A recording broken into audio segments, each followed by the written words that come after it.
I'm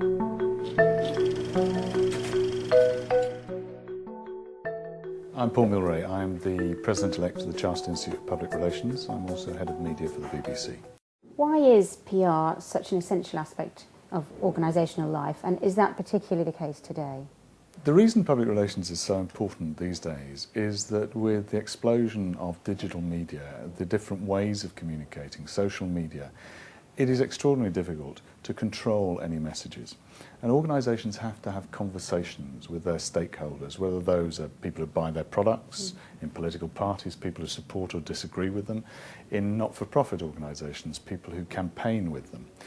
And those conversations have to be open, they have to be honest, and they have to be conversations that don't dictate.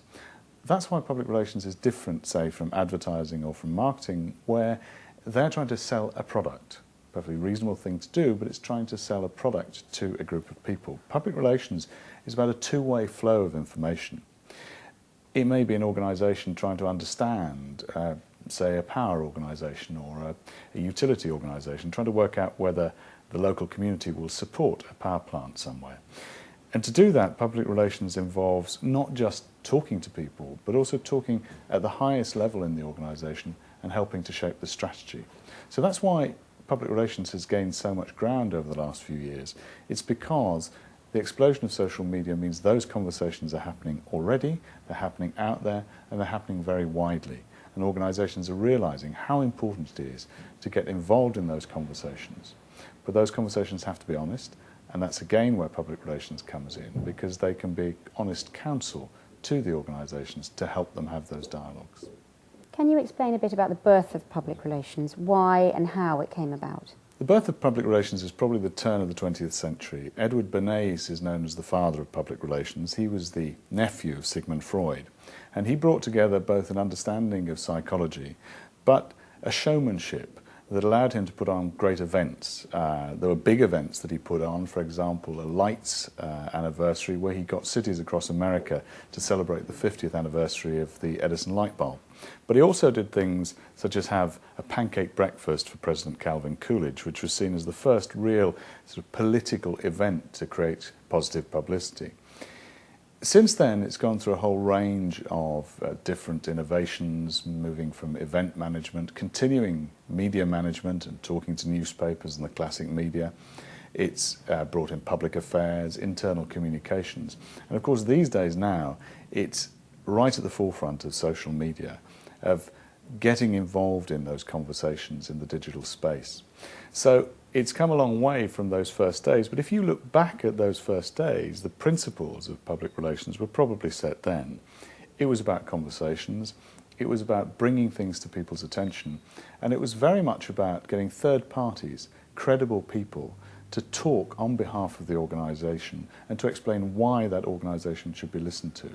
So there's a long and academic tradition looking into the history of public relations, but what's fascinating about the history is how vibrant it's been and how actually relevant some of that early stuff has been to current day public relations. Despite PR being the discipline that looks after reputation, public relations itself has often suffered from a less than ideal reputation. Why is this? Well, it is interesting that public relations, despite the fact that it's responsible for managing reputations, doesn't seem to have done a great job of managing its own reputation.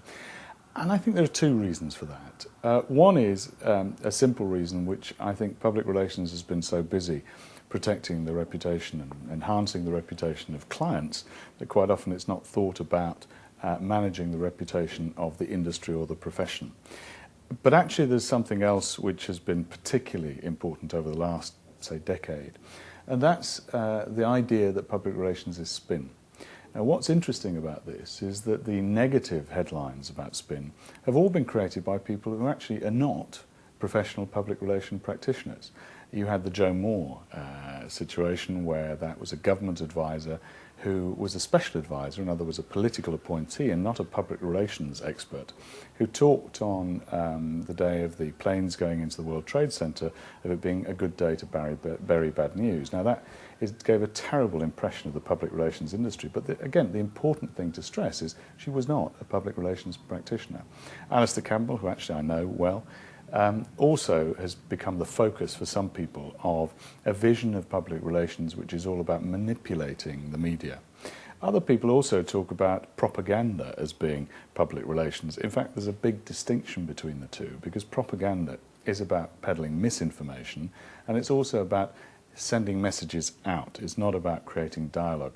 So what we have to do, and what in the Chartered Institute of Public Relations, for example, we're trying to do now, is to do a bit of our own PR, something we haven't done for a long time, and actually point out what real public relations is about and what professional public relations is about.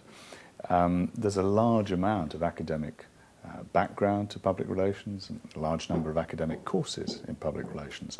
So we need to win back that argument and show that public relations is an industry that benefits business, that benefits society, and we should be out there doing that. What are some of the easiest mistakes to make in PR?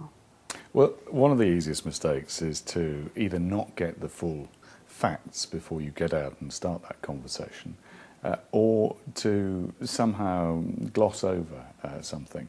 Apart from the fact that that's not professional and breaches codes of conduct, it also leads to a lack of trust. And what you're doing in public relations is building trust.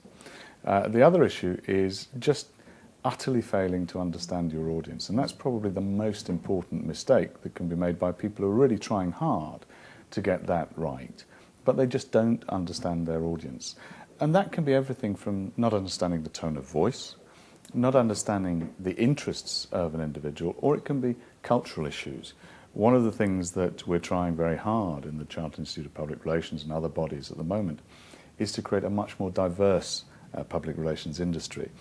And that's not because of some political correctness or because of some belief that that's what we ought to do. It's because you can only reflect the society that you live in. You can only have that conversation if you have a diverse industry. I give you examples of a particular organisation that held a consultation about a major planning issue with a mainly Muslim community, but held it in a building known as the Old Brewery, and then was slightly surprised when most people didn't turn up. So understanding who you're talking to, what they're interested in, and how those conversations happen, because not all conversations will happen through the media. Some of them need to be face-to-face, some of them may be through printed materials. There's a whole range of ways that you want to engage with people. And now with social media, with the digital world, we have a whole new group of people called digital natives that we have to engage with in a different way. So I think the principal issue is you have to understand your audience.